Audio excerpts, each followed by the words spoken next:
Buenos días, ¿cómo están? Hoy vamos a empezar a analizar un poco más profundamente la norma 4501.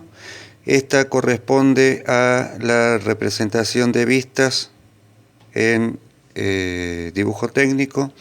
Si bien ustedes el año pasado en el taller de carpintería con los maestros Wendel y Boloña vieron este sistema, en segundo año normalmente se da una explicación del por qué y cómo surgió este sistema.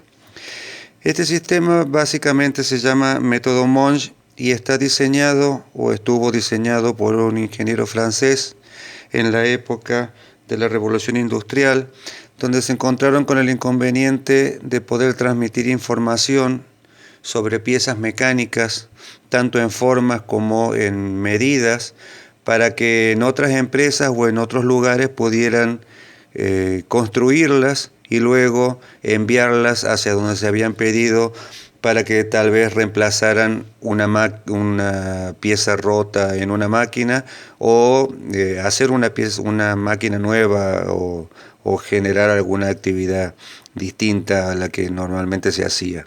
Era una época de trabajos muy rápidos, donde empezó a surgir toda la parte de manufactura y la parte industrial empezó a ganarle, entonces empezó a haber inconvenientes al respecto con eso. Este ingeniero se encontró con el inconveniente de poder transmitir la información en un papel.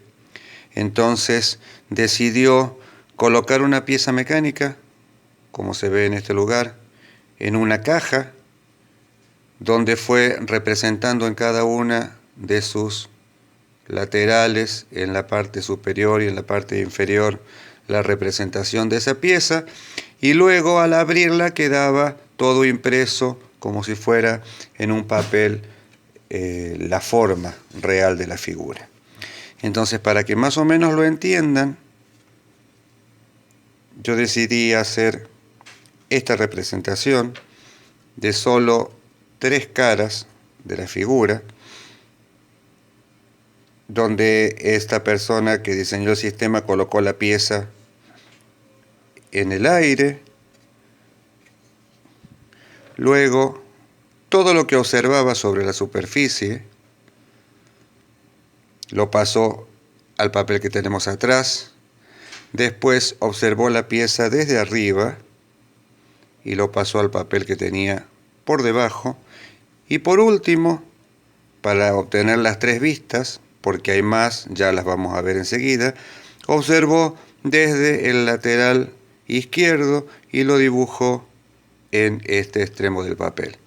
Cuando este señor retiró la pieza y observó que las figuras estaban representadas en el papel, decidió que esa sería la forma en la que podíamos transportar información simplemente en un papel y no tener que mandar una pieza completa a una herrería o una forjería como para que pudieran hacerla.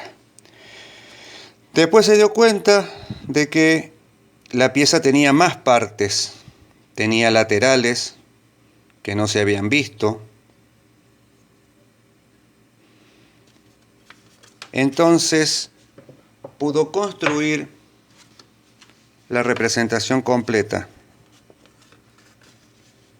de la pieza, donde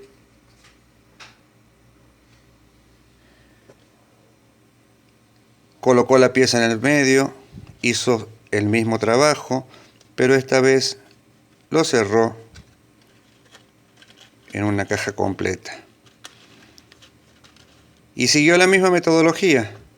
Lo que veía de frente lo dibujaba en la parte de atrás, lo que veía de arriba lo dibujaba en la parte inferior, lo que veía desde su lateral izquierdo lo dibujaba en la parte derecha, lo que veía desde la parte de atrás lo dibujaba en la parte superior, y de esa forma, cuando vio la parte inferior, lo dibujó en la parte desde arriba, y al abrir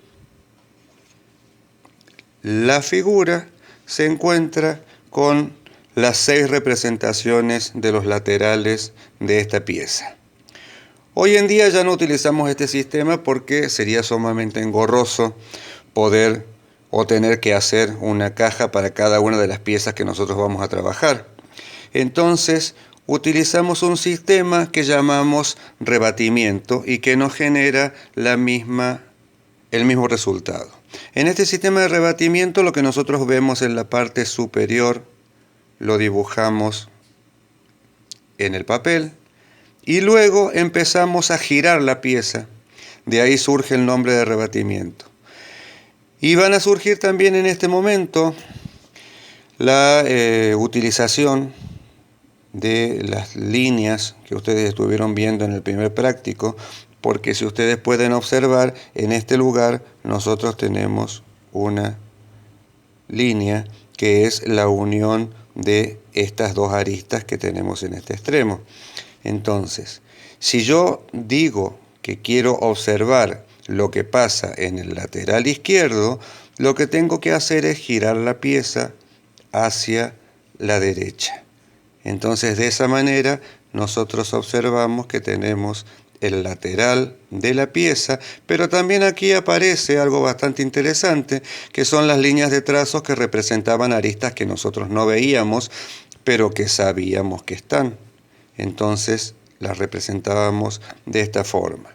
Volvemos a la posición original, rebatimos mirando desde arriba la pieza hacia abajo, observen la representación, volvemos al original, hacemos el rebatimiento desde la vista derecha, vamos hacia la izquierda, observen que la figura está representada de esta manera, vamos al original nuevamente.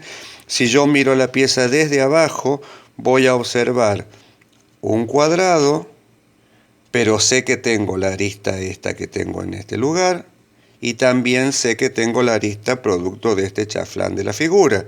Entonces, tendría una línea completa que corresponde en este lugar y una que atraviesa aquí que correspondería a esta de este espacio.